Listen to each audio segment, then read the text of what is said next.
Welcome back to the channel. I'm inside here today, temporarily, just for a few minutes. I wanted to show you something. Carburetor showed up, the other matching one. I figure I'd give you a quick little sneak peek before I start tearing into them and cleaning them up. And we got to send off for the rebuild kits from Mike's Carburetor Parts Online. But anyway, here you go. This is the one I bought from the swap meet, and this is the one I got from eBay. I'm going to be getting another matching insulated gasket, base gasket, the real thick one. But anyway, they're matching carbs, even though this one has this little ear that sticks off on this side, and it's got this little tab, other little ear on this one here. This vacuum assist is coming off. I'm putting the manual choke, and I'm going to run a linkage over here so it operates both choke plates. And then, as you can see, I've got extra Mopar throttle arm bolts and etc. And then I got these from Menards today. I got two of these. These fit perfect on there with no slack. And then what I'll do is once I get stuff this on the engine and the idle and all that other stuff where it needs to be, and then I'll got the steel rod. I'll figure it out with measurements what needs to be done. And then this piece, I haven't decided. This is another one. It's threaded. I don't know if this is going to go on the very back, and then the kickdown linkage will I'll have to fabricate a piece to hook up to the kickdown linkage to meet up with this. And then what I'm going to have to end up doing is taking this section of the arm here, focus, there we go, and then moving it in and re-welding it so it takes up this gap, so then I can put this here to the inside, so it goes this way, and then the rod will go in between, and then this will take up the slack. And like I said, this piece here will be brought in just enough to where I could put a clip on there. And then I'll be using one throttle return spring. That way it'll be not so much tension and stuff on the throttle cable. But yeah, there's that for the rat rod. Sorry, for the rat rod setup. And then I'm going to run chrome, I guess you could say velocity stacks. They're going to be what look like chrome exhaust tips that are cut off at an angle. And this is this outer diameter is 2 5/8. So I have dual of those, and then they've got inserts you can put in there to, and once I get to that stuff, they've got the little inserts that look like little miniature Canon air filters. And I'll have to figure all that later on. So some of them just have a little dome screen that sits in there, but dirt and other debris can still get past that screen. So I want something that's going to actually keep the air filtrated going into the engine, and then go from there. But anyway, there's that, and then I'm going to show you some more stuff. Okay, I didn't know if I talked about this last time, but I got some more stuff off the engine, including the old clutch fan. This came off of a '79 Jeep. It's leaving.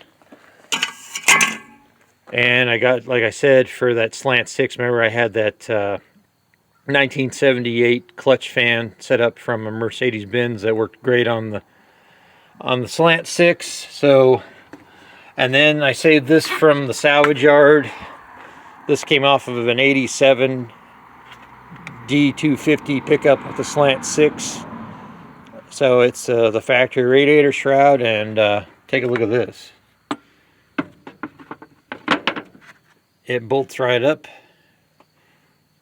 No modifications. The holes all line up everything. which will fit great. And I was going to get the radiator out of that pickup truck, but it was too far gone. It was the original brass factory one, and it looked like it had leaks, and I didn't trust it. And besides, it was a little more money than I wanted to spend. But anyway, this one was off of eBay, specifically for this truck, so I'm going to be using that, and then just run one of them universal accordion flex hoses to the top. And I think I can get away with possibly using the 87 Dodge truck with the Slant 6 lower radiator hose to this radiator, because it comes off the same side. But anyway, there's that. What else I wanted to show you? Oh, and I saved the belt too off that truck, so I know what to get for the power steering belt. And then I found out that all these trucks use the same V8 rubber biscuits between the motor mounts and the cross member. So that's good, because I got brand new ones on this truck, and so I don't have to spend any more money on that. But here's a little something for you that came out of the filter, the oil filter. These little metal flakes. This was just some of it. And then I had some stuff somewhere else, but anyway, it was that I collected. But yeah, so but anyway, there's that. And then I've got this whole setup here. This is for the dual exhaust on this truck, and the driver's side goes along underneath the cab on the outside of the frame, because on the inside of the frame is that long gas tank. So if you know somebody that might be interested in this setup, I'm probably going to end up putting it on. And then this is if you want to extend all the way out the back. Those are homemade resonators, 15-inch echo tips. They're like a chrome, basically a chrome glass pack, so to speak. But they really help get rid of the cackling out of the end of the exhaust pipe. If somebody's interested in this stuff, let me know. Like I said, this exhaust system will work with 318 or 360 truck manifolds. And then, let's see what else here. Give me just a minute. Okay, just to recap, here is the power steering pump from the wrecking yard that came off that Slant 6. It's got the mounting bracket right there. If I need, and just for precautions, I'm just going to get the new hoses and stuff. They should be pretty cheap from O'Reilly's. Besides, I had to rip these off anyway. You won't be able to use those. Let's see what else. I got the electronic distributor. I got to do a little modification to that because it's missing the vacuum advance. I'm going to need that. Here it is. It's been soaking for a day or two. I had to come out here. Here is the pickup truck Slant 6 motor brackets. This is for the driver's side, and then you got this one here for the passenger side. So yeah, these are taking a nice little bath right now to get all the muck off of them. They were I've never seen a truck underside of a truck that was so gross, caked on oil. I think they just kept adding oil, and didn't bother to fix any of the gaskets that were on the engine. Yeah, that's I'll have to figure out what I'm going to do about the drive shaft. I got a drive shaft off that same truck, but I think it was a long bed. It had no bed on it, but I got it anyway. So in case I do need, it was I forgot how wide the drive shaft is. It's a lot wider than a little bit wider than the one that's underneath my truck currently. So it might be a heavier duty one. It looked like the truck was I don't know if it was a D250 or D350 or something like that. It was you could tell it was a truck used for like Department of Transportation or road crew for the state or something. It was bright yellow. Maybe it was a truck for the a railroad company or something.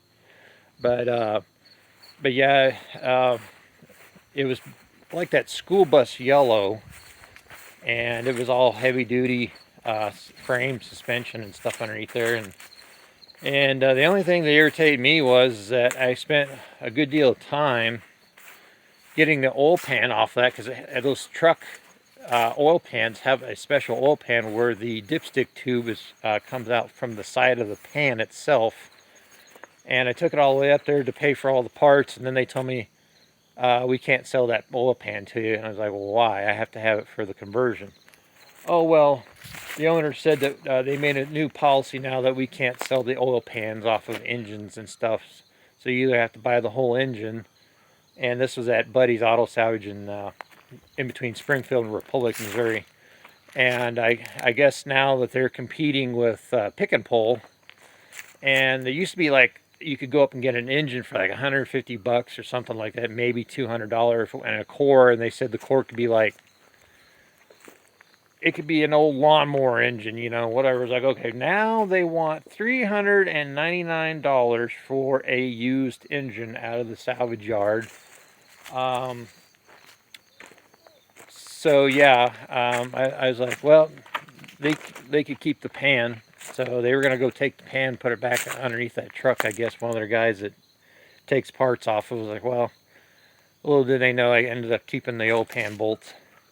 Good luck on that. So, but yeah, we're back here, and here is the part of the rat rod frame that I got for $50. It's got the wishbone part of the deal, and the straight axle, and both wheels turn.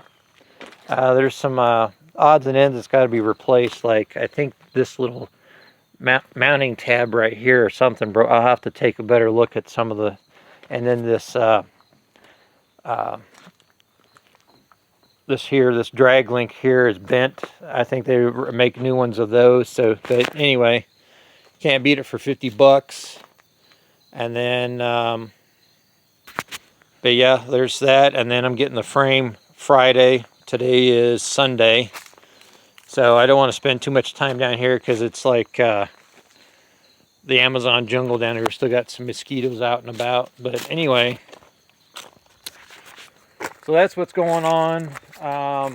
Stuff's starting to line up to put the Slant 6 back in there in the pickup truck, because it was originally a Slant 6 truck. And then all I got to do is get the different drive shaft, which isn't going to cost a lot. And then since we're down one vehicle, we still got the Jeep. Our mailman had a 96 Jeep that his wife is using to deliver mail out through the countrysides. And then their engine blew up on him on the Jeep from just having so many miles put on it. But he still had a brand new computer box for the Jeep, and since my mom's Jeep's a 96, here after a bit I'm going to be I'm not going to do a video on it, but I'm going to be putting that computer box in there and seeing if the Jeep will fire back up and run. And if it runs, she's just got to go get the added to the insurance, and then go get it the tags updated, which is not going to be much, especially here in Missouri. So, and then eventually I'll get this Valiant backed out of here and fired up, probably Wednesday, because I don't have to be at work Wednesday. And but maybe driving around the neighborhood or something again. But yeah, that's pretty much it. I'm still going to be working on the Dart too at some point, but we got to get this truck running. Anyway, if anybody out there in YouTube land happens to have a Slant 6 oil pan with dipstick, let me know in the comment section. Leave a comment or send me an email. But until next time, I know it's kind of a short video, but just kind of give you a heads up, and later.